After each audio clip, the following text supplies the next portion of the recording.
నమస్తే, welcome to Telugu 360 trending today.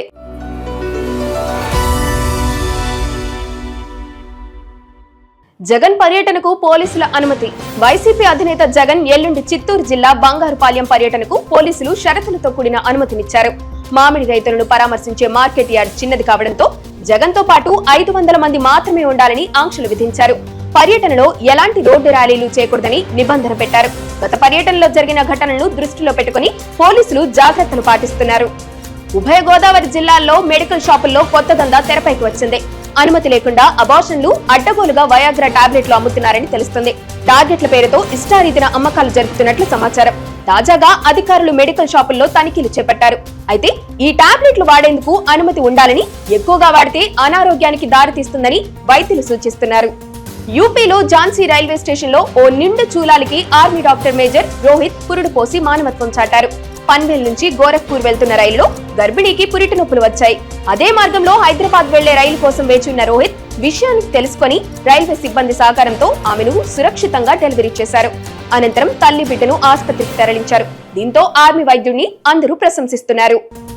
కేంద్ర మాజీ మంత్రి స్మృతి ఇరానీ మరోసారి టీవీ అభిమానులను అలరించనున్నారు. ఈ సాస్వి కవి బహుటి సీజన్ 2 లో ఆమె ఫస్ట్ లుక్ తాజాగా విడుదలైంది.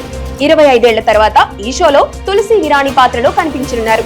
గతంలోనూ ఆమె ఇందులో నటించారు. ఆపై పొలిటికల్ ఎంట్రీ ఇచ్చి కేంద్ర మంత్రి అయ్యారు. 2024 ఎన్నికల్లో ఓడిపోవడంతో నటుగా సెకండ్ ఇన్నింగ్స్ ప్రారంభించారు. 2011లో జైబోలో తెలంగాణ మూవీలోనూ స్మృతి నటించారు. ఢిల్లీలో ఎన్ఐఏ కస్టడీలో ఉన్న ముంబై పేలుళ్ల ఘటన సూత్రధారి తహవూర్ రాణా సంచలన విషయాలు వెల్లడించారు. తాను పాక్ ట్రస్టెడ్ ఏజెంట్ అని లష్కరే తోయిబా సంస్థల్లో శిక్షణ పొందినట్లు చెప్పారు. ముంబైలోని పలు ప్రముఖ ప్రాంతాలను పరిశీలించి పాక్ ఐఎస్ఐతో కలిసి పేలుళ్లకు ప్లాన్ చేశారని కూడా ఒప్పుకున్నాడు.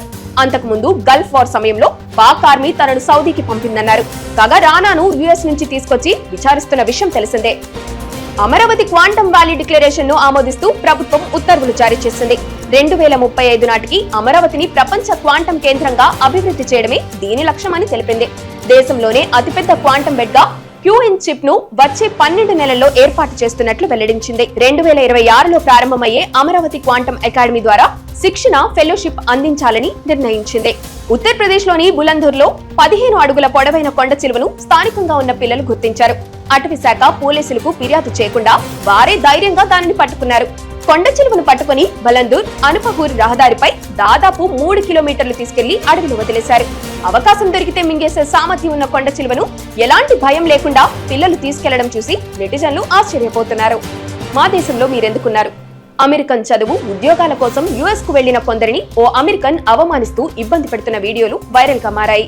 తాజాగా భారతీయుడిని మెక్సికన్ ను ఇక్కడ ఎందుకు ఉన్నారని ఆయన ప్రశ్నించారు. మీరు మా దేశంలో ఎందుకు ఉన్నారు? ఇక్కడ మీ వాళ్ళు చాలా మంది ఉన్నారు. భారతీయులు వరదలా వస్తున్నారు. అమెరికన్లు ఈ చెత్తను చూసి విసుగు చెందారు అని విమర్శలు చేశారు. అతనిపై చర్యలు తీసుకోవాలని నెటిజన్లు కోరుతున్నారు. ఐసీసీ సీఈఓగా భారత్ కు చెందిన సంజోగ్ గుప్తా నియమితులయ్యారు. ఇవాటి నుంచి ఆయన ఈ పదవిలో కొనసాగుతారని ఐసీసీ ప్రకటించింది. సంజోగ్ ప్రస్తుతం జియో స్టార్ లో స్పోర్ట్స్ లైవ్ ఎక్స్పీరియన్స్ సీఈఓగా ఉన్నారు. ఢిల్లీ వర్సిటీ నుంచి ఎకనామిక్స్ లో BA పట్టా పొందిన ఆయన జర్నలిస్ట్ గా కెరీర్ ను ప్రారంభించారు. టీవీ నెట్వర్క్ లో క్రమంగా ఎదుగుతూ వచ్చారు. ఇప్పుడు ఐసీసీ సీఈఓగా పదవి చేపట్టిన 7వ వ్యక్తిగా ఆయన నిలిచారు. వచ్చే అసెంబ్లీ ఎన్నికల్లో మహిళలకు టికెట్లపై సీఎం రేవంత్ కీలక వ్యాఖ్యలు చేశారు. వచ్చే అసెంబ్లీ ఎన్నికల్లో మహిళా రిజర్వేషన్ అమల్లోకి వస్తుందన్నారు.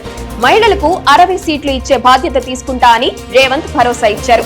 ఇందిరమ్మ రాజ్యంలో ఆడబిడ్డలు ఆత్మగౌరవంతో నిలబడేలా చర్యలు తీసుకుంటానన్నారు. సీఎం రేవంత్ రెడ్డి 1 కోటి మంది మహిళలను కోటీశ్వరులను చేస్తారని రేవంత్ పునరుద్ఘాటించారు.